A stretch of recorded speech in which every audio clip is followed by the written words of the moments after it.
Do you want to be a fighter? RMC. Here comes Inoue. That destructive power does it again. Fighters Club. I'm the baddest motherfucker on the planet. Hey, je vous avais dit quoi? Alexandre Herbinet. I am the greatest.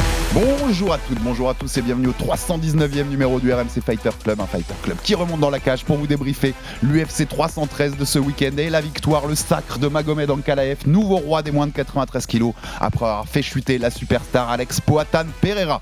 Avec moi pour en parler cette semaine, mon partenaire du Fighter Club, co-présentateur du podcast Au bord du ring, coach de pieds-points et de boxe anglaise, sa série Baba Versus à retrouver sur YouTube et commentateur pour RMC notamment des One Friday Fights et bientôt de la boxe, je vais vous en reparler. Comment ça va mon Baba Diagne? Salut Alex, salut tout le monde, ouais ça va super, bah écoute on avait dit qu'on viendrait faire ce débrief s'il se passe quelque chose. Il s'est passé quelque chose je crois, non? Voilà, on est là. Il s'est passé un truc, on est là et on va vous débriefer la victoire d'Ankalaev sur Pereira.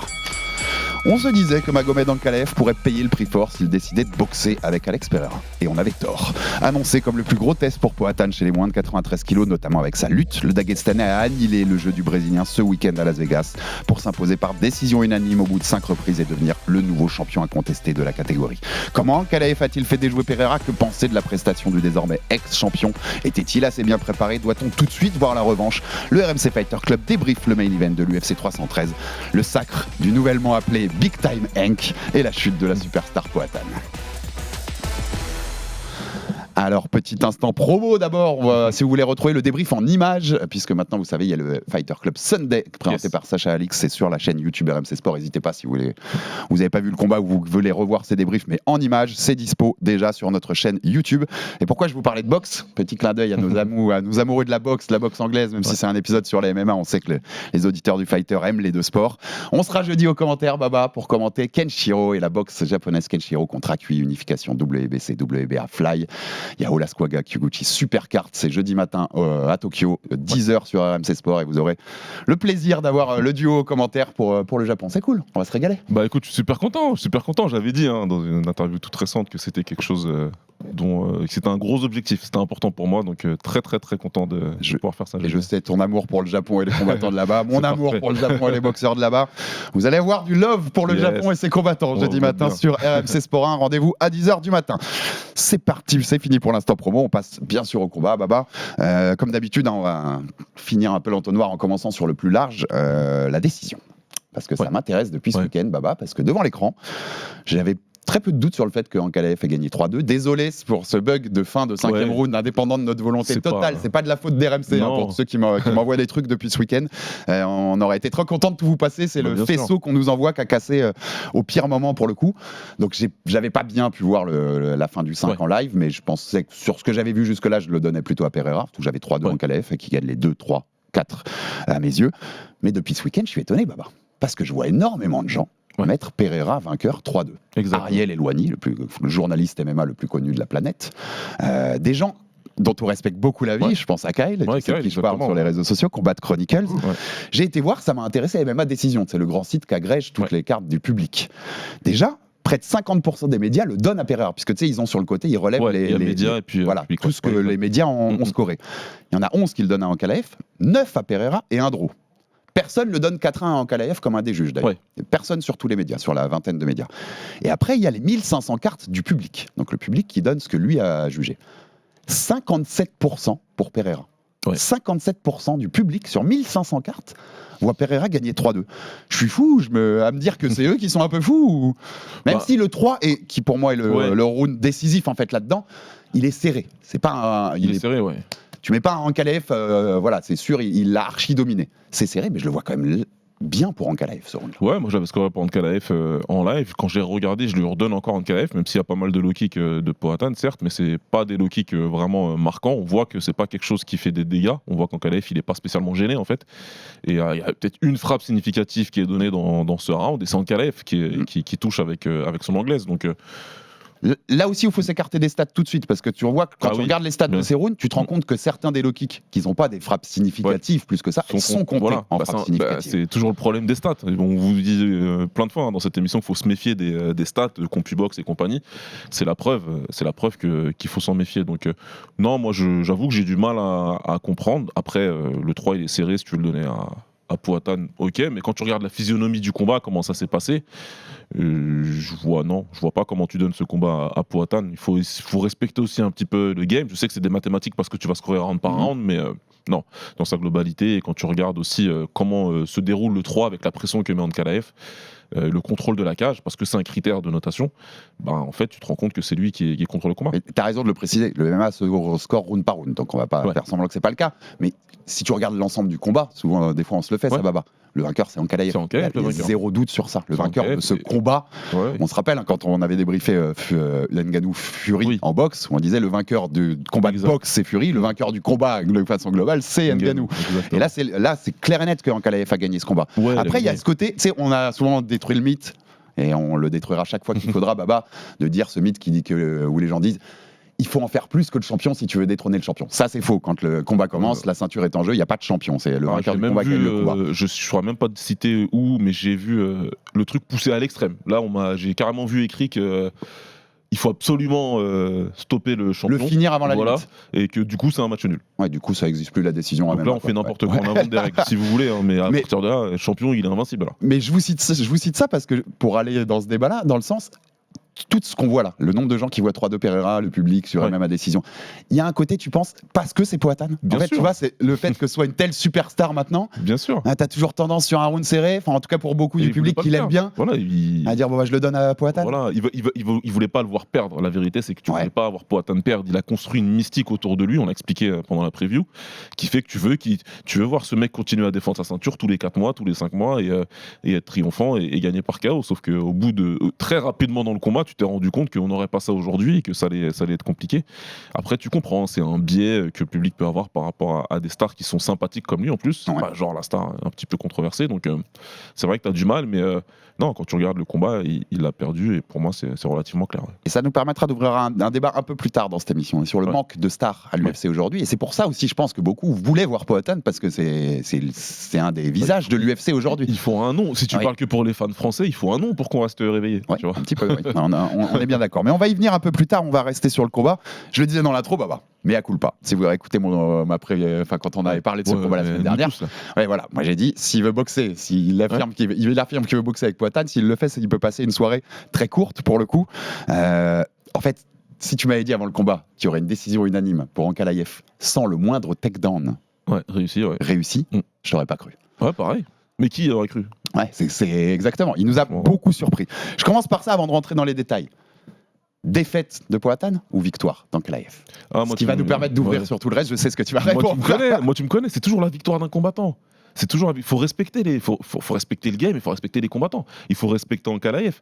J'ai vu des trucs où t'as l'impression que c'est parce que Powhatan il a pas voulu combattre qu'Ankalaev il a gagné. Non, s'il vous plaît les gars, un peu de respect. Ankalaev il a fait beaucoup de choses. Je suis tout à fait disposé sur lesquelles on va rentrer. Qui font qu'il a neutralisé l'approche de Pereira. Il a parfaitement étudié son sujet et il a pu faire certaines choses. Il a été aidé par Pereira bien sûr, qui a fait des choses inhabituelles. Il n'y a pas de problème là-dessus. Mais en tout cas c'est Ankalaev. Comme l'a si bien dit mon compère Lucas Bourdon, je n'aurais jamais cru que ce serait Ankalaev qui exploiterait les failles défensives de Powhatan. Bon, tu vas rentrer là-dedans, mais oui. C'est-à-dire que de dire que c'est une mauvaise performance de Powhatan, c'est vrai, mais ne doit pas empêcher de dire que c'est une très bonne performance d'Ankalaev. En fait, tu m'as manqué sur le plateau pendant le débrief. Dans la télé, moi aussi. Oui, parce que pour le coup, c'est ce qu'ont pensé Antoine et Taylor aux commentaires, qui en passent le coucou, Antoine Simon Taylor Lapillus, qui eux insistaient beaucoup sur le fait que Powhatan était absent, qu'il n'était pas là, que c'était pas celui qu'on voyait d'habitude. Et j'essayais, c'est une vérité. En leur donnant 2-3 points, de dire. C'était même pas pour leur dire vous avez tort ou quoi, mais c'est pour leur dire les gars, soulignons quand même ce qu'a fait Ankalaev. Soyons pas juste à dire Powhatan a perdu. Non, il est champion, c'est le nouveau champion et il mérite sa ceinture Ankalaev. Exactement. Il a fait des choses pour gagner ce combat. Il a mis en place des choses pour gagner. C'est pas comme si on était sur un gars qui s'est fait dominer pendant 4 rounds et demi et qu'à la toute fin il envoie un overhand en fermant les yeux et qu'il gagne par KO.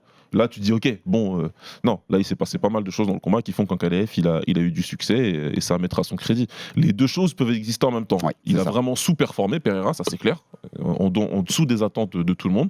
Mais Ankalaev, il a peut-être un peu surperformé. Et puis surtout, il a su exploiter, il a su saisir l'opportunité. Et c'est pas tout le monde qui l'aurait fait, tu vois. Non, ça je suis bien d'accord. On rentre dans ces détails-là, là où ça va devenir intéressant, Baba. Qu'est-ce que tu veux dire par tout ça aussi, par l'exploitation des failles défensives de Powhatan ? Qu'est-ce que Ankalaev a bien fait pour annihiler le jeu de debout de Poatan?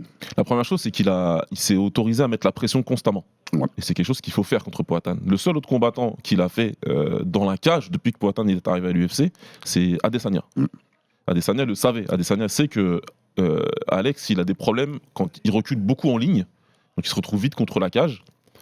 Contre Prochaska, par exemple, ça avait réussi parce qu'il avait réussi à contrer sur une combinaison et l'envoyer au tapis. Mais on a vu aussi que ça lui a posé certains problèmes. Donc c'est vrai que Prochaska aussi, il avait fait reculer un petit peu d'ailleurs. Mais c'est vrai qu'il y avait ce premier jalon à poser de mettre la pression et d'avancer sur Poatan. La deuxième chose, c'était aussi d'essayer de défendre au maximum sur les low kicks. Il en a pris pas mal, certes, mais il en a bloqué aussi pas mal. Donc c'était important pour lui. Ça a empêché Alex de l'envoyer autant qu'il aurait voulu et surtout avec la puissance qu'il aurait voulu. Et puis la chose la plus importante, c'est que à chaque fois qu'il était face à Poatan, donc il mettait la pression qu'il avançait sur lui, il proposait quelque chose. Toujours quelque chose. Les Il feintes. propose quelque chose. Voilà, il feinte, je monte la jambe, le hand fighting un petit peu, tu vois. Et le fait de venir toucher comme ça avec la main, sachant qu'il est gauchant, Ankalaev. Hand fighting, c'est avec sa main avant, il va chercher le bras avant aussi de Poatan. Et pareil, c'est que le deuxième gaucher que Poatan il affronte dans sa carrière. Ça, merci à ton compère Lucas Bourdon de Bordeaux, puisque on en discutait en privé aussi. J'ai retweeté son message parce que moi, je suis moins en plus sur la carrière de kick de Poatan que vous. On en avait parlé la semaine dernière où tu me racontais sa carrière. Et ça, c'est un truc que j'ai vu nulle part depuis le combat. En fait, c'est rare qu'il affronte des gauchers. C'est ça. Il avait. Il y a eu Rountree. Il y avait contre Rountree, pardon. Il a pris ses marques. Il a pris du temps pour prendre ses marques quand même. Après, il a trouvé le timing. Il a fini par bien allumer Rountree quand même. Mais sinon, là, c'est un peu plus compliqué, tu vois. Et donc, même en kick, hein, on soit d'accord. Ouais, toi qui connais bien sa carrière, les gauchers, c'est pas une habitude pour Poatan. Ah non, il y en avait pas. Les Vakitov, Adesanya, c'est les mecs qui savent switcher, mais qui sont pas gauchers engagés. Je suis pur gaucher. Ça change de garde. Adesanya, il avait pas mal de succès quand il était en gaucher. Le problème d'Adesanya, c'est qu'il était obligé de repasser en droitier pour passer justement son bras arrière, sa droite qui est un outil important. Et curiosité, là, Vakitov, quand il l'avait battu, pareil, il se mettait pas mal en gaucher ou pas du tout? Il switchait assez régulièrement, mais il restait quand même pas mal en droitier parce que pareil, en fait, ces deux gars-là, Izzy et Vakitov, et c'est ce qu'a fait un petit peu Ankalaev derrière, ils comptaient sur leur anglaise pour mettre en difficulté Poatan. Pour compter sur ton anglaise, il faut être en confiance parce que tu sais qu'en face, tout ce qu'il attend, lui, c'est une ouverture pour te contrer avec son crochet du gauche et te faire mal. Mais il faut une certaine confiance pour le faire. Ankalaev l'a fait, tout comme Adesanya a pu le faire à un moment, et puis comme Vakitov l'a fait aussi. Et là, en l'occurrence, le fait de venir jouer avec la main et feinter à chaque fois, pour pouvoir ensuite lui envoyer son bras arrière, Ankalaev, ça forçait Poatan à constamment reset, à remettre sa position en fait, avant de pouvoir essayer de faire quelque chose offensivement. Ça fait que ça lui quelque part, ça lui a un petit peu retirer ses armes de contre avec son crochet de bras avant. Cette obligation de se repositionner en permanence fait qu'il est jamais bien dans ce rythme-là. Et il peut pas. Et du coup, il peut pas envoyer son crochet comme il le fait d'habitude. T'as noté aussi, j'avais vu que t'avais noté sur les réseaux, j'étais assez d'accord, c'est que Poatan avait beaucoup de mal avec la distance proposée par Ankalaev. Est-ce que tu peux détailler tout ça? C'est la première chose qui m'a marqué. Parce que moi, quand je regarde un combat d'Alex, c'est ça. Il y a quelque chose que j'aime beaucoup qu'il fait et qui est pas assez souligné, c'est à quel point il arrive à vite avoir un contrôle de la distance. Comme il a une posture assez particulière par rapport aux autres. Vous le voyez un peu sa posture. Voilà, tu vois. Et d'habitude, statuesque. Ouais, exactement. Tu vois vraiment très raide comme ça. Et puis d'habitude, les autres combattants, tu sens qu'ils sont très hésitants à venir rentrer comme ça à la mi-distance en se disant c'est chaud parce que je peux pas être là. Et tu le comprends. Son coach a dû le respecter pendant 8 semaines. À l'autre, reste pas là. Si t'es dans la mi-distance, on est mort en fait. Ankalaev, il a su se mettre dans cette distance-là, tout en restant hors de portée des coups. Et ça, c'était important. Et il l'a fait en contrôlant le bras. Pareil, avec le hand-fighting. Ce hand-fighting est très important dans ce combat-là. Avec les feintes aussi. Ça fait qu'à chaque fois que Alex, lui, voulait attaquer, tu sentais qu'il n'était pas à l'aise pour le faire. Tu sentais qu'il n'était pas encore bien sur son pied avant, comme il reculait. Il était constamment le poids sur son pied arrière. Et il avait du mal à se positionner, à intercepter Ankalaev en fait quand il rentrait dans la bonne distance. Mais pourquoi il avait du mal? Parce qu'Ankalaev, il le faisait intelligemment, encore une fois. Il se jetait pas dans cette mi-distance là. Il prenait son temps, il avançait, bougeait la tête, et quand lui il était dans la distance, il essayait de frapper avec son bras arrière en haut ou en bas. Donc c'était intelligent. Et même c'est low kick Ankalaev d'ailleurs aussi. Il a vraiment tout bien fait en fait Ankalaev sur ça. Ce qu'il devait faire, il a bien fait lui. Il a finalement, on s'attendait, on voulait voir le côté lutte. Poatan a arrêté les 12 takedowns pour le coup d'Ankalaev, donc il a aussi répondu en partie à cette défense de lutte, elle est là. Mais en fait, c'est là où c'est marrant ce combat-là, c'est qu'il a été outstriké, parce que ça, on s'attendait pas. Et c'est dans la performance en aile de Poatan, les carences défensives dont tu parlais, que vous aviez déjà vu en kick avec quelqu'un comme Lucas, est-ce que tu peux pareil les détailler et me dire en quoi Ankalaev les a mieux exploités que d'autres en fait? Il a eu confiance en lui. En fait, pour pouvoir exploiter les erreurs, enfin les mauvaises tendances défensives de Poatan, il faut venir le chercher, il faut lui mettre la pression et surtout il faut rester dans cette distance-là où tu pourras le frapper, vu qu'il est plus grand que la majorité. Adesanya fait la même taille que lui, je crois. Vakitov bien plus petit que lui. Mais c'est des mecs qui ont su. parce qu'ils ont des très bonnes qualités de mouvement de tête, de buste, de défensive. Ils ont su rester dans cette distance-là et ils ont su faire mal à Alex. Et c'est ce qu'il faut faire. Et dès le deuxième round, en fait, Ankalaev, il a su le faire. Il a augmenté la pression et Poatan le dit dans l'interview. Dans le deuxième, il a mis beaucoup de pression, j'ai eu du mal. Et c'est là c'est dans le 2 qui switch le combat, parce que le premier round est pour. Mais là, par contre, il met une grosse pression Ankalaev, il reste à l'intérieur et il finit par toucher avec son anglaise. Et tu sens que ça va venir. Tu sens qu'il se rapproche petit à petit, qu'il prend confiance, qu'il se dit mais attends, quand je rentre, il n'arrive pas à déclencher lui en face, parce qu'il n'arrive pas à voir quand je suis rentré.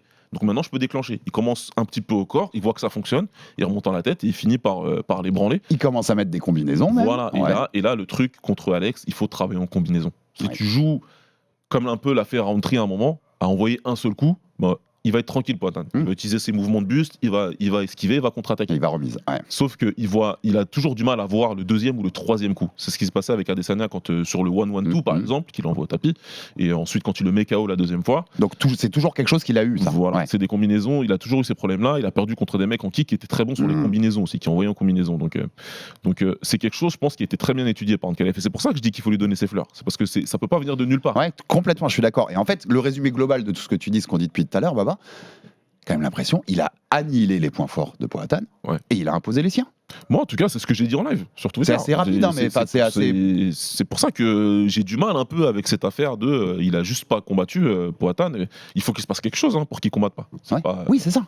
Il n'y a aucun monde où Poatan est arrivé samedi soir à la T-Mobile Arena et s'est dit tiens, ce soir je combats pas. Voilà. Ce soir ça m'amuse de pas combattre et de lui laisser sa chance. Non, c'est qu'il y a eu un travail en face pour annihiler ça. Et moi ça me suffit pas. Ça me suffit pas l'excuse, le truc de il s'est pas assez préparé parce qu'il a beaucoup voyagé. Vas-y, rentrons là-dedans tout de suite, parce que c'est ce qu'avait dit Daniel Cormier notamment. Donc, il était en Australie pour l'UFC 312, il était en Corée, il y a eu tout un passage en Corée. Soit dit en passant, il fait bien d'exploiter aussi. Il est en fin de carrière, Poatan. Au moment où il était en kick, personne ne lui donnait l'heure au niveau financier. Il a bien raison d'exploiter son statut de star. C'est le lot de tous les champions. J'y crois pas non plus. Enfin, je le vois pas comme une excuse, ça. Non, évidemment que ça peut jouer sur des jours de voyage. C'est chiant. Faut que tu te réadaptes, le jet lag, compagnie. Après, il n'est pas resté suffisamment longtemps dans les pays pour pouvoir être impacté par le jet lag, normalement. Et puis, mais ça joue, bien sûr, ça joue sur ton physique. Ça va jouer quelques jours, oui, tu vas être un petit peu down, c'est normal, mais il a fait une prépa. Alex, il a eu le temps de se préparer. Et c'est pas parce qu'il a une vie assez publique, c'est toujours pareil. Et en plus que des mecs comme Cormier tombent dans ce piège-là, alors que c'est un combattant, que tu tombes dans le piège de te baser sur ce que Poatan choisit de partager. Sur ses réseaux ou non. Voilà, alors qu'il partage pas toutes les vidéos de ses entraînements. C'est un peu. C'est dommage. Preuve il faut toujours calculer ce qu'on partage sur les réseaux. Puisque tu vois, même des combattants, même des adversaires sans doute, peuvent se faire avoir par ce que tu poses. Exactement, ouais. Oui, si tu regardes sur Instagram, t'as l'impression qu'ils s'entraînent pas, ouais. Mais bon. Alors, rentrons quand même puisqu'on a donné les fleurs méritées à Ankalaev, mais pointons aussi ce qu'a mal fait ou ce sur quoi Poatan n'a pas été là. Je te cite des stats, parce que même si on n'est pas toujours OK sur les stats, Baba, on l'a déjà dit dans l'émission, il y a un point qui est très intéressant pour moi. Donc 0 takedown réussi sur 12, on l'a dit pour Ankalaev. Les frappes significatives, le nombre, c'est pas très grave, c'est pas l'important. Par contre, 4% des coups à la tête. Donc Pereira a mis 4% de ses coups à la tête dans ses frappes significatives. 22% au corps, 63% dans les jambes. Ce travail de low kick qu'on a vu dès le premier round. Ankalaev, sur les mêmes chiffres, 38, 31, 29. Très bien travaillé. Il n'a pas été déjà très bien travaillé. Sur les fondamentaux, comme on l'a dit, il a été hyper efficace. Alors que Ankalaev, c'est quelqu'un que je trouvais pas toujours consistant sur sa stratégie. On l'a dit. Là, fondamentaux, discipliné. Bon travail, discipliné, synchrone. Mais il y a pas, dans les chiffres que je viens de te donner, Baba, il y a pas assez de variété. Bien sûr. Il est où le travail au corps? Il est où le travail à la tête? C'est quand au bout de 3 rounds, tu vois bien que tu vas pas lui exploser les jambes comme Blachowicz lui avait explosé et que ton travail de low kick, il fait un peu de dégâts, mais sans plus. Réadapte, non? Ouais, va travailler avec la droite au corps, par exemple, va travailler avec des choses comme ça. Il y a Qu'est-ce que tu peux en dire là-dessus? Je peux te dire, factuellement, il a manqué tout ce que tu as dit. Factuellement, moi, je voyais les rounds défiler et je voyais qu'il n'arrivait jamais à toucher, à même s'approcher de toucher significativement Ankalaev à la tête. À aucun moment dans le combat, je l'ai senti en capacité de faire mal avec ses poings. Jamais. Oui, tu vois. oui, t'as pas un moment où il y a C'était un peu bizarre, il a manqué son jab, qui a super bien fonctionné contre le hand-fighting permet de le neutraliser en partie, mais de l'imposer un peu plus quand même. Il est censé avoir un jab assez létal. C'est particulier. Et puis en plus, il a un avantage d'allonge. Si tu vois que ton adversaire c'est compliqué à rentrer et qu'il est gaucher, il faut essayer justement plutôt que de. Je dis tout le temps aux gens qui sont gauchers, que je coach, parce que je suis moi-même gaucher, d'éviter un petit peu le hand-fighting. d'éviter au maximum le hand fighting, de garder la main près de soi pour donner le moins d'informations possible, pouvoir travailler plus sur la spontanéité. Parce que quand tu es là sur le hand fighting, c'est soit toi qui imposes quelque chose et c'est tant mieux pour toi, soit c'est lui qui est en train de t'imposer quelque chose. T'es plus prévisible en fait. Voilà, exactement. Donc ça aurait été préférable pour lui, je pense, de travailler comme ça avec son bras avant en piston plutôt que de rester sur le hand fighting. Et puis oui, travailler, si tu peux pas travailler la tête, travailler au corps. Et puis surtout, ce qu'il a manqué pour moi, c'est la pression. Même en Kalaev, il a pas compris. Il a dit, nous, on s'attendait à ce qu'il nous mette la pression, on s'attendait à ce qu'il avance sur moi. Ouais. Donc lui, je pense qu'il avait prévu des contre-attaques, quelque chose. Et en fait, au bout de 2 rounds, tu te rends compte qu'il va pas spécialement avancer sur lui. Ouais. Et c'est encore un point des fleurs à donner à Ankalaev qui s'attendait à autre chose et qui a su s'adapter à ce qu'on lui proposait et lui rester discipliné, concentré dans ses fondamentaux, dans ce qu'il devait faire. Quoi. Il s'est dit j'avance. Il y a un autre message sur les réseaux de Lucas qui m'a fait tilter un peu et sur lequel je voulais t'interroger, où ton partenaire de Au bord du ring dit Pereira n'est pas assez un bon kicker pour avoir un tel game plan. Et là, je réinterroge mon spécialiste de kick et qui connaît la carrière de Pereira depuis le début. C'est le cas, c'est vrai ? Oui, c'est vrai, c'est la vérité. Je l'ai dit dans le prévu, rappelez-vous, quand on a parlé en fin d'épisode de sa carrière de kick, il était même moqué par les Hollandais quand il arrive sur le circuit du kick. Il disait, mais toi, t'es un boxeur, t'es pas un kickboxer en fait.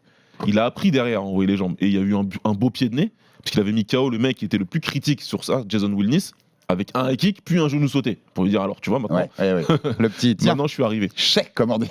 Mais tu vois, c'est là, ça l'a dit. Sur un combat comme ça, par exemple, c'est là où un mec comme Adesanya, il va pouvoir utiliser ses jambes pour faire quelque chose de très intéressant. Tu vois, travailler en distance avec ses middle, avec ses low kicks, etc. Mais vraiment en puissance. Et c'est là où tu vas te rendre compte qu'il a un jeu très fonctionnel sur ses low kicks, Pereira. Il est remonté en high kick plusieurs fois dans le combat parce que le combat lui imposait en fait de faire ça. Et quand toi tu analyses la situation, tu dis oui, de toute façon, il faut kicker maintenant. T'as pas trop le choix. La distance qui t'a imposée, vu où t'en es en distance, ouais. Sauf que là, tu te rends compte que c'est pas un kicker pour atteindre. De toute façon, on le sait, c'est un puncher, c'est un combattant qui est fort avec ses poings, qui a besoin de son assise. Et le fait d'envoyer ses coups de pied un petit peu comme ça peut fonctionner évidemment. Attention, il a mis KO un mec comme Prohaska, mais Prohaska, il a des problèmes défensifs, on le sait aussi. Enfin, c'est un combattant aussi discipliné qu'en Kalaev, ça va être difficile. Tu vas avoir besoin de tes jambes, de tes coups de pied pour le déstabiliser. Donc ouais, l'observation de Lucas, évidemment, elle était très pertinente. Ouais. Et c'est une stratégie d'utiliser ses kicks. On le rappelle, contre Blachowicz, il s'est fait exploser les jambes en Kalaev. C'est ça qui l'oblige, tu l'avais rappelé dans la preview, Baba, à aller en lutte et à lui plonger dans les jambes de Blachowicz parce qu'il en peut plus. Il peut plus tenir debout, tout simplement. Mais vraiment, moi, le travail au corps, j'ai été déçu. S'il y a un point sur lequel j'ai été déçu par Pereira, la droite au corps, elle pouvait faire quelque chose contre un Kalaev. Vraiment travailler comme un kicker, avec travailler au corps avec les points. Je sais que Pereira sait combien le travail au corps est important. Ça j'ai aucun doute là-dessus. Il y a quelque chose qu'il fait jamais. Tu vas jamais faire pour un grand, c'est quand même assez incroyable. Et tu le vois jamais faire et qu'un Kalaev lui a fait plusieurs fois et très bien, c'est envoyer des front kicks pour vraiment encore reprendre ta distance, reset. Un Kalaev lui fait 3-4 fois très bien. Ça encore, c'est quelque chose. Encore une fois, c'est un bon kicker. Il y en a un, il lui fait traverser la cage. Exactement. Ouais. Ça, c'est quelque chose qui aurait pu le permettre de reprendre des bonnes distances, de travailler avec ses jambes en middle, parce que les low kicks, ça fonctionnait plus ou moins, mais visiblement, en Kalaev, il n'a pas été vraiment gêné. Avec des middle, avec de la variété, ça aurait été plus intéressant pour pouvoir travailler avec des combinaisons, justement. Puisqu'on va être à distance, travailler avec les poings, terminer avec une jambe, ça aurait été plus intéressant. Ça va ouvrir sur la suite, et qu'est-ce qu'on peut faire ? Il va y avoir une revanche. Je ne sais pas si tu es d'accord avec moi. Oui, 100%. Dana White a dit probablement en conférence de presse, on sait très bien ce que ça veut dire. Oui. On a vu la tête de Dana dégoûtée quand Bruce Buffer lui donne les scores juste avant l'annonce officielle du vainqueur. Pas content. Oui, tu sens tout de suite à sa tête qu'il aurait préféré que Pereira garde, et c'est normal vu l'aura de superstar de Pereira. Donc la petite revanche, je serais même pas étonné s'il l'a fait. C'est toi qui l'a partagé. S'il la faisait au Brésil, je serais même pas étonné vu comme il a envie que Pereira la reprenne. Qu'est-ce que doit faire Pereira ? On aura le temps d'y venir quand il y aura la revanche, mais tu vois, là, à brûle pour point, juste après le premier combat. Toi, tu serais le camp Pereira, tu te dirais qu'est-ce qu'on fait pour la revanche ? Qu'est-ce qu'on fait de différent ? Pereira, déjà, c'est un combattant, c'est un preneur de risque. Et c'est quelque chose qu'il a beaucoup moins fait dans ce combat-là. Donc déjà, qu'il mette la marche avant, qu'il revienne dans cette distance de prédilection à lui.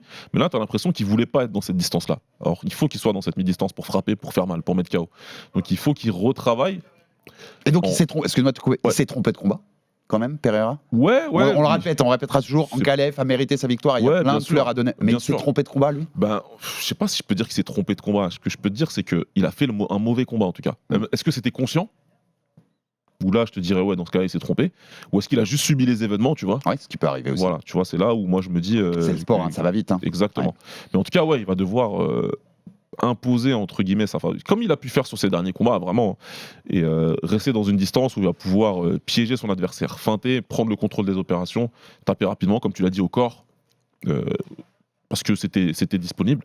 Après aussi, il voulait pas rester trop près de son adversaire parce qu'il y avait la lutte. Il y avait la lutte. bien sûr. Et je Cette pense que lui, il savait menace-là, même s'il l'a très bien défendue, cette menace-là, elle joue dans tout ça. Sauf que maintenant, C'est il a une évident. donnée importante. Il sait qu'il a stoppé tous les takedowns Oui. dans le KLAF. Et ça, c'est une donnée importante pour lui. C'est ça que Normalement, je pense pour lui qu'il peut donner y avoir confiance. vraiment des ajustements Voilà, aussi. et Et d'avoir travailler, sans doute un dans peu cette plus confiance dans cette. Enfin, anti cette menace, quoi. De se dire, ok, je peux la maîtriser de toute façon, donc elle a moins à me faire peur, entre guillemets. Bah, en tout cas, de se dire que je peux rester dans cette distance-là parce que si jamais il envoie un takedown, a priori, je suis capable de les stopper en tout cas. Parce que j'ai montré que j'étais capable de les stopper. Donc je peux rester plus près et travailler avec plus d'agressivité. Il manquait d'agressivité. En fait, la première chose que je te dirais pour la revanche, c'est ça. Être bien plus agressif que ce qu'il a montré dans ce combat. Ce qui est marrant, c'est qu'Ankalaev lui-même au micro dit je veux bien la revanche s'il vient pour S'il combattre vient. et s'il avance plus sur moi. Donc, il est peut-être en train de lui donner le plan pour, qui peut mal se passer pour lui. Et Ankalaev, parce qu'on parle de la suite là, donc la revanche, hein, je pense que ça, s'il passe la revanche, Ouais. s'il te rebat Poatan, donc t'as réglé à peu près la rivalité, tu sais que Poatan n'aura Ouais. plus de chance pour le titre, en tout cas à court terme. Il peut pas régner très longtemps celui-là, dans une catégorie comme ça, Ah, c'est. vu les mecs qui en face. il y a- Vu il y a tu des vois, chances. son côté discipliné, ses fondamentaux, côté varié aussi de son jeu. Finalement, là-bas, on l'avait dit aussi, le bras arrière, quand il tape fort. Ouais. La gauche en ligne, elle fait pas du bien à celui qui la prend. 14 combats de suite sans défaite. Il est sur une série en cours, là. Ouais. Il y a eu le no contest et un draw avec Blachowicz. Quelque chose me dit que si c'est pas Poatan qui le redétrône la prochaine fois, ça peut être long cette histoire. Ouais, ça peut. C'est clair que ça peut être long. Il a les qualités pour dominer. Maintenant, c'est une catégorie qui a toujours été un peu bizarre. Et les mecs frappent. Il y a pas mal de mecs qui frappent. Ouais, bien sûr. Jamal, il y frappe. Blachowicz, il est toujours là. Je sais pas trop ce qui est prévu avec lui. Il y a Hulberg là, il y a Blachowicz-Hulberg. Voilà. Si tu faisais pas la revanche, ça d'ailleurs, ça a une tête de demi-finale mondiale Voilà. s'il y avait pas la Ce revanche. que je veux dire, sur Pereira. Hulberg, il arrive et j'ai l'impression qu'il a passé un cap. Ouais, je pense que si jamais il bat encore Poatan, je pense que c'est une division qui va être très ouverte. Mhm. Et moi, à l'inverse de toi, je vois un petit peu les middleweight d'il y a quelques années, là, d'il y a 2-3 Ouais, ans, avec ok. la ceinture qui change de main toutes les 2 secondes. Là. Qui change assez Ouais. souvent. C'est une autre des possibilités. Ouais. Et il y a des mecs qui arrivent. Hein. On peut penser d'ailleurs clin d'œil à Oumar Sy, tu vois, qui est dans Ouais. les starting blocks dans Ouais, cette bien sûr. catégorie. Mais donc ça peut bouger, mais il va pas être facile à déloger celui-là. Ouais, c'est En clair. tout cas, si c'est pas Poatan qui le fait, selon moi. Au final. Viens, on se fait une petite réflexion sur Pereira. Alors, c'est pas au final, il reste une superstar. Bien Je sûr. veux dire, Pereira, il peut refaire des combats. Il y a zéro souci. PS, notre idée qui avait été moquée de revoir un jour Pereira Adesanya dans une cage, peut-être qu'elle est un peu moins bête depuis samedi soir. Ah, ça va être moqué, je sais À long pas. terme. Oui, il y a des gens qui m'avaient dit c'est ridicule de penser ça, ils le referont jamais. Ok. Vous verrez bien. Vous verrez bien. C'est ridicule de penser que l'UFC veut gagner encore plus d'argent. D'accord. Donc ça reste une superstar. Au final, tu vas me trouver peut-être sévère. Est-ce qu'il n'a pas quand même, ce mec, bénéficié, au final, quand même, d'un matchmaking hyper favorable parce que c'était le rival d'Adesanya, donc accéléré. Ça aurait pu lui arriver plus tôt s'il Oui. avait fait une carrière normale, on l'avait dit ça aussi dans la presse. S'il avait fait une carrière normale à l'UFC, il aurait pu tomber sur un os plus tôt. Tu aurais pu avoir Ankalaev plus tôt dans ses carrières, ça se passe mal, ou un autre. Ou en middle aussi. Voilà, où il y a des mecs un peu chiants. Exactement, ou en middleweight, il y avait beaucoup de choses à faire. Donc au final, est-ce que c'est pas un matchmaking hyper accéléré par cette rivalité qui lui permet d'échanger une victoire et une défaite avec Adesanya, de prendre un truc, et ensuite faire une montée dans une KT tu sais que plus on se rapproche des poids très lourds, plus moins on aime les combattants MMA, toi et moi. Plus on trouve que techniquement, en tout cas, ils sont pauvres. Ouais. Et ensuite, en fait, un règne dans un truc où il a affronté des mecs qui sont un peu lunaires, quoi. Tu vois, les Prochaska, les Hill. Ouais, c'est en tout cas. Tu vois, c'est pas sûr. C'est pour ça que je veux pas être méchant dans ce que je dis. Mhm. Je pense que tu comprends, tu sais, Ouais, bien l'amour sûr. de la nuance Bien que sûr. j'ai.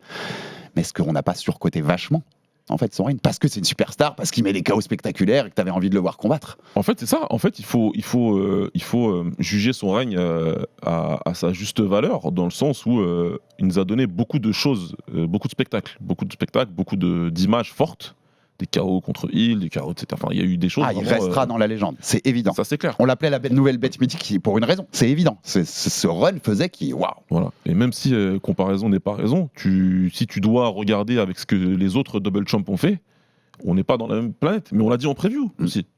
On n'est pas dans la même planète. Et c'est pour ça qu'on avait dit que non, ce n'est pas le plus grand. Comment ils avaient dit ça de combat. De tous les sports de tous les combat. sports de combat, oui, voilà. Pas du tout, tu vois, pas du tout. Mais il faut quand même respecter et juger à sa juste sûr. valeur.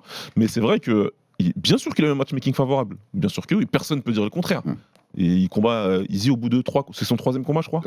3 ou 4 peut-être. Ouais, il fait un premier. Il y a Silva, Strickland, puis ensuite 4. Ouais, voilà. Donc, oui, il n'a pas eu à passer par beaucoup de gens. Et puis derrière, son statut de champion en middle a fait qu'il a tout de suite pris une demi-finale contre Blachowicz, qui aurait pu aller d'un côté comme de l'autre, pour rappel. Il aurait très bien pu perdre ce combat. Ouais, tout à fait. Il y a plein de gens qui l'ont vu perdre ce combat. Et puis derrière, il fait le taf. Après, il faut faire le taf. C'est ce que Il je faut dis toujours. complètement, c'est pour ça que j'enlève rien. Il les a explosés, ces Il faut mecs. Les faire le Prochaska, les Hill, il les a Il faut faire le explosés. boulot. Et il les a explosés bien comme il faut. Et il a un peu exposé ces gars-là aussi. Oui, bien sûr. Il a exposé pas grandement ces gars-là, Ça, surtout Jamal Hill. c'est rien, en fait, ce que je dis, c'est rien enlever à ses Ouais. qualités. Ouais. Mais c'est dire, tout a été favorable dans son run pour le faire devenir Poatan la superstar, en fait.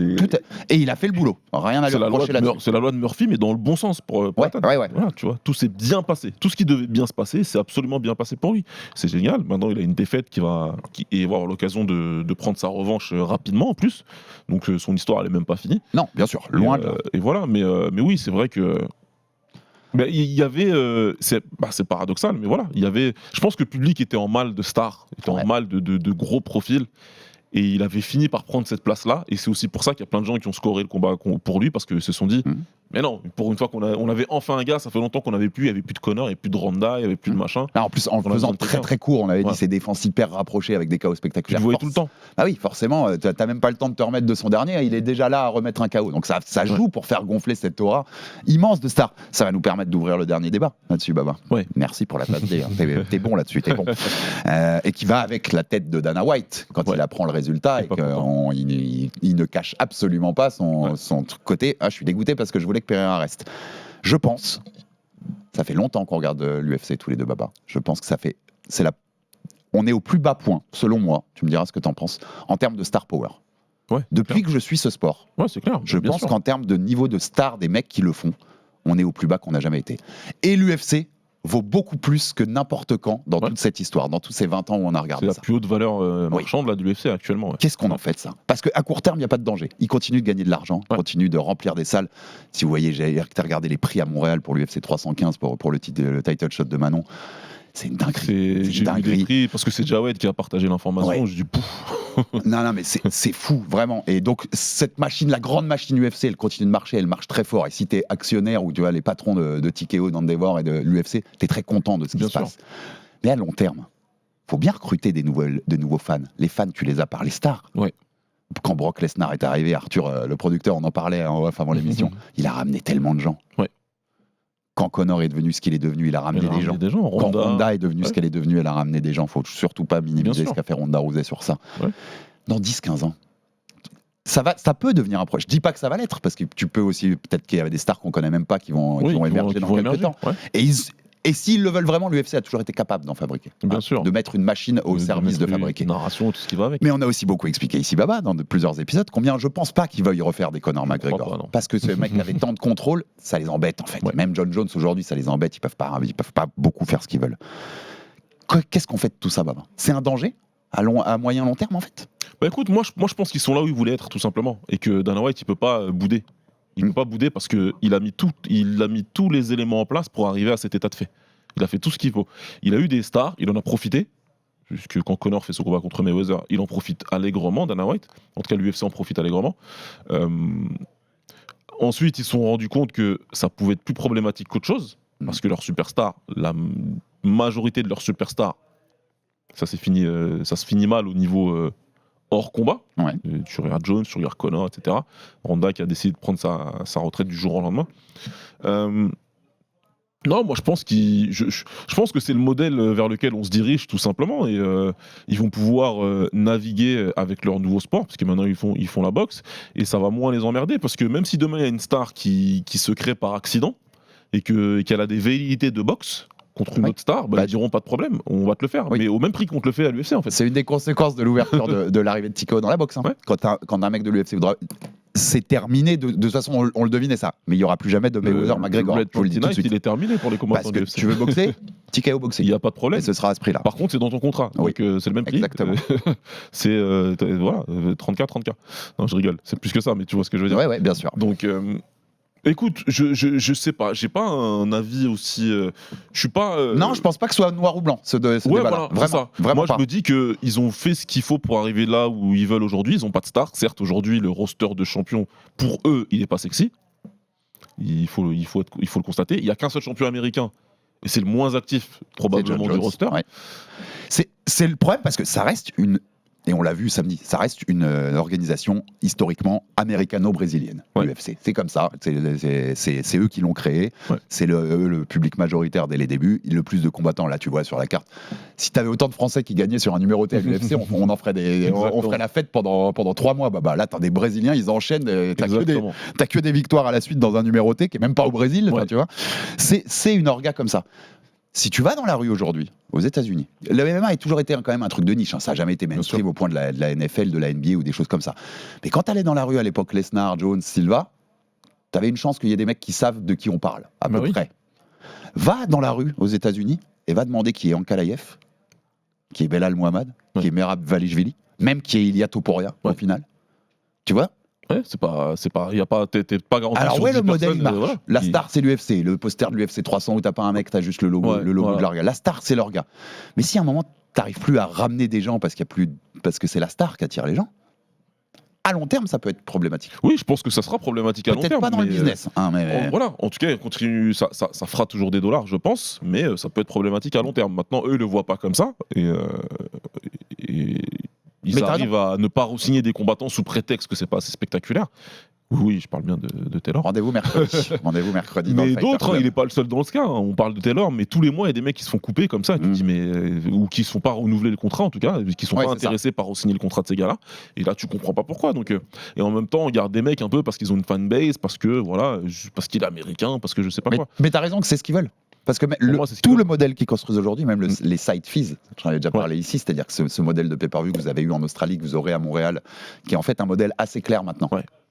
Un titre masculin avec pas les plus grandes stars de l'orga, avec les mecs moyens dans l'aéropage, enfin dans le bunch des champions, un combat pour un titre féminin et des locaux sur la carte. Ouais, et pour ça, payez-moi plusieurs millions de dollars pour accueillir l'UFC. C'est vous qui allez nous payer pour avoir ce modèle-là dans la main. Ils vendent à toutes les sauces. Le modèle n'est plus basé sur les mecs. Non, la marque, elle est vendue à toutes les sauces. Le modèle, il est basé sur sur la marque.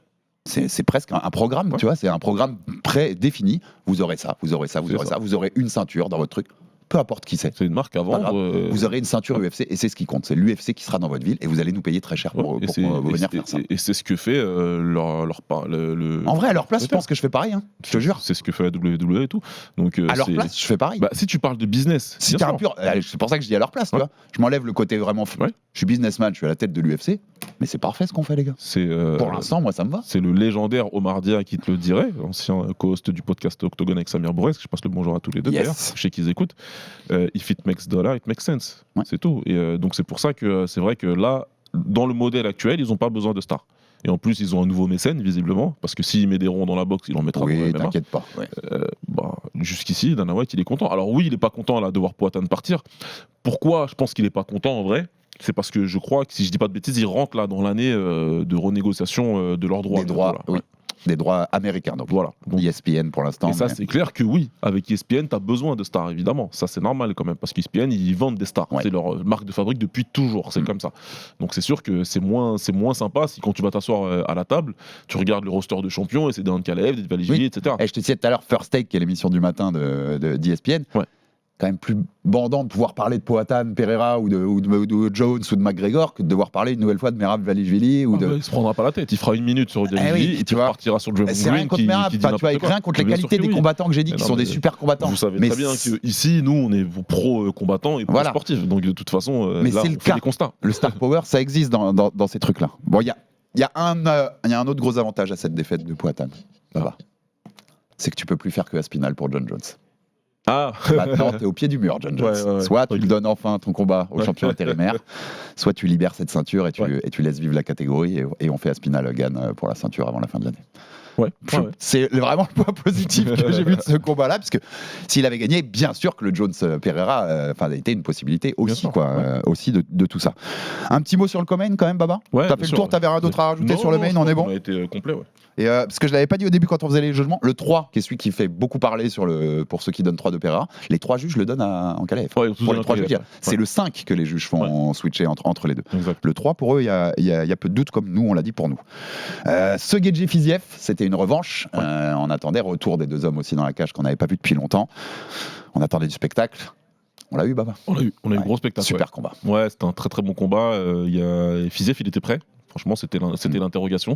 Beaucoup il plus était que prêt. t'as raison que je pensais. En plus, Ouais. en short notice, après sa grande absence, carrément. Ouais, il gérait bien. Il a fait un combat intelligent. Il a bien géré avec ses qualités. Gedji, il est venu avec une arme supplémentaire qui était son uppercut, qu'il a envoyé après le crochet. Et c'est ce qui a déterminé le combat pour moi. Parce que il envoie Fiziev au tapis. Et sans ce knockdown, Peut-être que ça peut basculer de son côté. ouais, moi je voyais bien Fiziev en tout cas. Sans En tout cas, ouais, knockdown. moi, Fiziev, Ouais. super combat. Enfin, tu vois, il passe vraiment pas loin. D'ailleurs, sur les deux combats, en fait, il passe Ouais. très proche de la Ouais, victoire. c'est ce que je me suis dit quand j'ai vu le bras de Gedji se lever. Je me suis dit, c'est dommage quand même d'avoir deux C'est dur, défaites, hein, alors que, ouais. C'est dur ce sport parfois pour ça. Deux combats hyper serrés, ça se joue à quasi rien. Ouais. Et en fait, si tu regardes le tapologie, c'est 2 verts pour Gedji et deux rouges pour Exactement. Fiziev. Ouais, j'espère en tout cas que Fiziev sera récompensé d'avoir pris ce combat-là avec un combat important pour lui. Parce qu'il a vraiment des qualités et il mérite d'affronter un autre top et de montrer qu'il peut le battre. Ouais, parce que là, c'était le numéro 3 de la KT, il passe pas loin, tu vois. Là, je crois Ouais. qu'il est en dehors top 10 maintenant, Fiziev. Ouais, tu peux lui donner d'autres grands noms de cette KT. Moi, je pense que tu peux, ouais. Il le mérite. Ouais. Et j'ai trouvé fun ce combat-là aussi parce que je le trouvais assez simple à analyser. Ah oui, complètement. À l'extérieur, c'était Fiziev. Ouais. Quand la distance était plus longue, c'était Fiziev. Super travail au corps sur le Ouais, premier round notamment. Et à l'intérieur, dans la poche, c'était Gedji. Ouais, c'était Gedji. Ses crochets courts, ses uppercuts dont tu parlais. Et j'ai l'impression qu'en fait, Gedji a réussi à plus imposer que la bataille se passe là où elle allait dans Ouais, c'est son vrai. sens. Et plus le combat évoluait, et plus c'était. Plus là. on a avancé, Ouais. plus il c'était à l'intérieur. imposait ce combat à C'est ça. l'intérieur. Et il a fini justement par avoir ce knockdown parce qu'il a imposé cette distance-là et qu'il a imposé son travail à lui. Donc c'était bien joué de sa part. Il est resté intelligent aussi, Gedji. Il a même travaillé en takedown. Donc vraiment, il était venu pour gagner ce combat et pas juste pour donner du gros spectacle au public. Donc ce Gedji-là, aussi complet, il est dangereux. Il a toujours certaines failles défensives, mais il est très dangereux. Ouais. Ouais, puis il est quand même plus contrôlé qu'à une époque. Et on l'avait dit, sur Ouais, plusieurs de ses combats récents, il a quand même montré une facette un peu plus calme et contrôlée de son jeu, et ouais. ce qui le rend encore plus dangereux, je trouve, pour le coup. Qu'est-ce qu'on en fait, pour finir sur ça? Qu'est-ce qu'on en fait de Gedji? Ouais, c'est. Il est même numéro lui, 3, pas- c'est les mecs Ouais. qui sont dans le top 5 depuis Ouais, tellement longtemps et qui exactement. sont garantis de guerre, machin. C'est Islam Makhachev, on rappelle le champion. Arman Saroukian devait avoir sa chance, il ne l'a pas eu. Donc, Ouais. mais Dana lui a dit, tu vas devoir reprouver quelque chose. Charles Oliveira toujours dans l'attente de sa revanche contre Islam. Il y a des mecs qui montent. Qu'est-ce qu'on fait de Gedji? Moi, je ferais bien une revanche contre Oliveira, même si ce serait pas peut-être pas super juste pour Oliveira, qui mérite Ouais, son ouais. combat contre Makhachev là Et maintenant. le gagnant le gagnant est challenger, quoi. Ouais, le gagnant, parce que Makhachev Topuria, c'est Oui, officiel. en plus, putain, il y a Topuria qui vient d'arriver, Ouais. qui Et, monte. il y a Max pris- Holloway qui est Ouais. définitivement à moins de 70 maintenant et qui est 5e du classement, on l'oublie un peu, mais il a Ouais. été battu par Topuria, mais il est là dans cette caté. Les possibilités, elles sont infinies chez les moins de Il y a 70. beaucoup de choses là, il y a beaucoup de choses à faire pour Gedji, mais c'est pas des choses qui vont beaucoup le rapprocher de la ceinture. Non. Parce que s'il bat Oliveira, il est dans le même cas que d'autres. Si tu fais une revanche contre Holloway, tu te rapproches pas de la ceinture. Non, Mais c'est un combat fun, mais tu t'en rapproches Voilà. pas plus si tu le bats, ouais.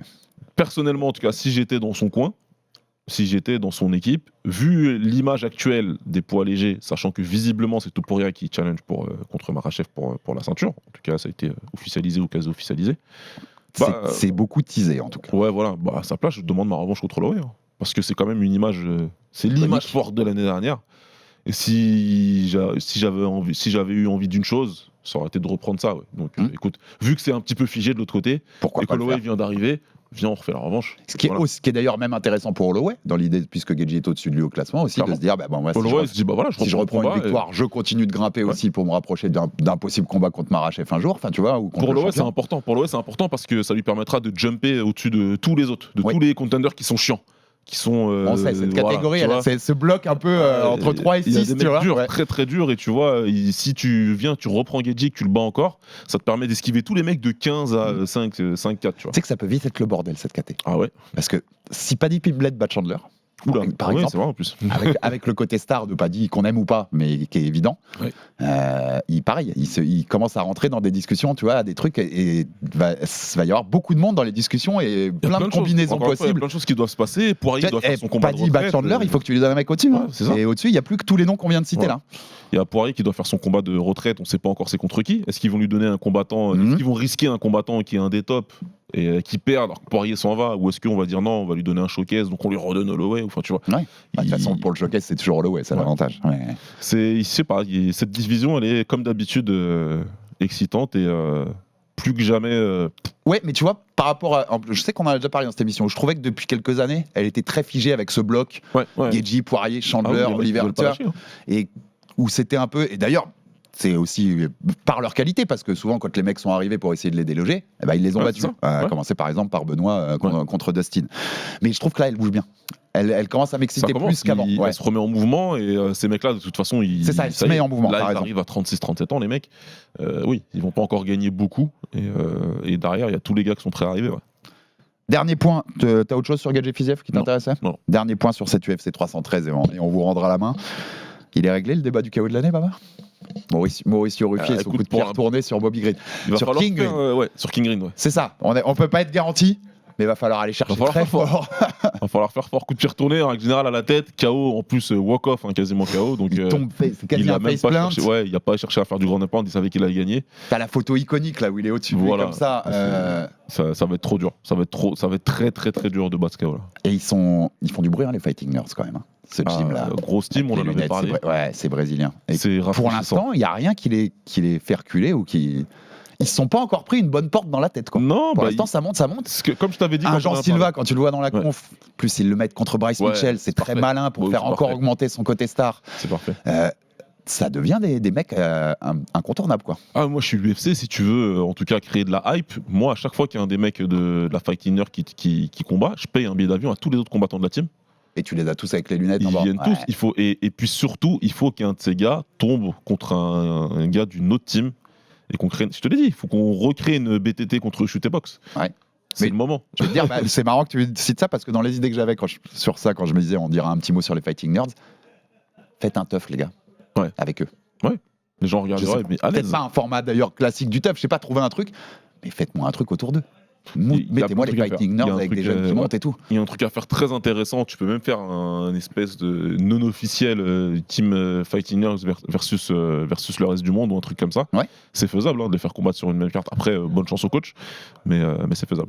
Il y a des très belles choses à faire et comme quoi on le disait aussi, mais tu vois, avoir créé une gimmick, avoir créé un truc. Et maintenant ils sont reconnaissables. Tu fous ses lunettes, tout le monde sait de qui on parle. Et eux, ils auront des opportunités que d'autres combattants n'auront pas. Oui, il faut se créer ces trucs. C'est un des trucs. Et quand je voyais, on en parlait samedi en plateau, quand tu vois Pereira avec un Shama et un arc et l'imitation de bander son arc, et c'est aussi des trucs qui font que les gens le reconnaissent. Shama, là, toute la semaine, t'entendais que Shama. Yacine, qui était notre envoyé spécial community manager, il disait, t'arrives à la T-Mobile Arena, t'entends des Shamas de tous les sens, des mecs. C'est hyper important. Ouais. Et tu sais, je vais te dire, c'est un truc que je trouve qui manque aux Français. Oui, bien sûr. Aller chercher des fois un game, même si ça marche pas, si ça prend pas, mais d'essayer de trouver un petit truc qui fait que les gens, quand ils voient ça, ouais, c'est lui. Ouais, c'est elle. Ah non, mais on est encore beaucoup trop sérieux en France. Ouais. Faut s'amuser aussi. Les Fighting Nerds, ils s'amusent. C'est du business. Ça les empêche pas d'exploser les mecs en face. C'est du business. Ça les empêche pas d'exploser. Ce qu'ils font, c'est du business et ça fonctionne parce que, comme je te le dis, eux, ils auront des opportunités demain. Tu vas devoir réfléchir à qui tu mets en face d'un combattant pour les titres ou un truc à position égale sportive. On va choisir le mec qui a créé quelque chose. Et on va choisir un mec de la Fighting Nerd, tout simplement. PS d'ailleurs, mais on aura le temps d'en reparler. Si vous pensez que Bryce Mitchell est mis face à Jean Silva pour une punition, vous vous trompez fortement. C'est l'exploitation une nouvelle fois d'une controverse par l'UFC. Évidemment. Qui est très malin, toujours évidemment. Pour ça. Il y a une raison pour laquelle il était dans la conférence de presse de présentation alors que c'est ni le main event, ni le co-main event. Exactement. C'est qu'on veut exploiter et faire cash out sur la controverse de ces paroles qu'on ne répétera pas ici de Bryce Mitchell. On a fait le tour, Baba. C'était un UFC cool quand même. J'étais toute la nuit, franchement, moi aussi, en plateau. J'ai vu que tu avais suivi. Aussi, c'est rare, mais j'ai bien aimé. C'est cool. Il y avait des belles choses à voir et on a eu des belles choses à débriefer également. C'était un gros week-end. Je rends hommage d'ailleurs à toute la team parce qu'on était tous là tout le week-end. C'est marrant quand on voit ça. Comme l'a dit Taylor, ça fait un petit peu colonie de vacances parce qu'on a eu le KSW, on a eu l'Octagone, on a eu le Cage Warriors. Donc on était toutes les teams de commentateurs. On vous a rejoint en bas pour préparer le plateau. Donc c'était cool. C'est vrai. Il y avait ce côté colonie de vacances de RMC Sport Combat samedi soir dans les locaux. Merci à tous d'avoir suivi ce débrief. Merci à toi, Baba, bien sûr, pour la présence. Deux rendez-vous. Tu parlais de Taylor Lapillus. Mercredi, 1h avec Taylor Lapillus qui va tout nous dire sur cette situation avec l'UFC qui n'a pas renouvelé le contrat. Où est-ce qu'il peut aller derrière? Est-ce qu'il y a toujours des négociations avec l'UFC? Vous saurez tout pendant 1h avec Taylor Lapillus. Ça nous permettra d'ouvrir d'ailleurs des débats plus sur les parcours des combattants. Qu'est-ce qu'il faut privilégier? L'état aussi de l'UFC pour les combattants aujourd'hui. On va s'amuser à ouvrir tout ça avec Taylor qui aura à la fois la casquette de combattant et de consultant un peu avec nous. Et rendez-vous bien sûr jeudi matin 10h RMC Sport 1 depuis le Japon, une super carte avec Kenshiro contre Akui, unification WBA WBC Fly. Et c'est Baba et moi qui serons aux commentaires pour votre plaisir et notre amour de la boxe au Japon. Abonnez-vous sur toutes les plateformes pour rater aucun épisode du RMC Fighter Club. Envoyez-nous de la force, des commentaires, des pouces bleus, ça fait toujours avancer le bousin. Et à très vite pour un nouveau numéro du Fighter Club. Salut mon Baba, salut à tous, ciao. RMC Fighters Club.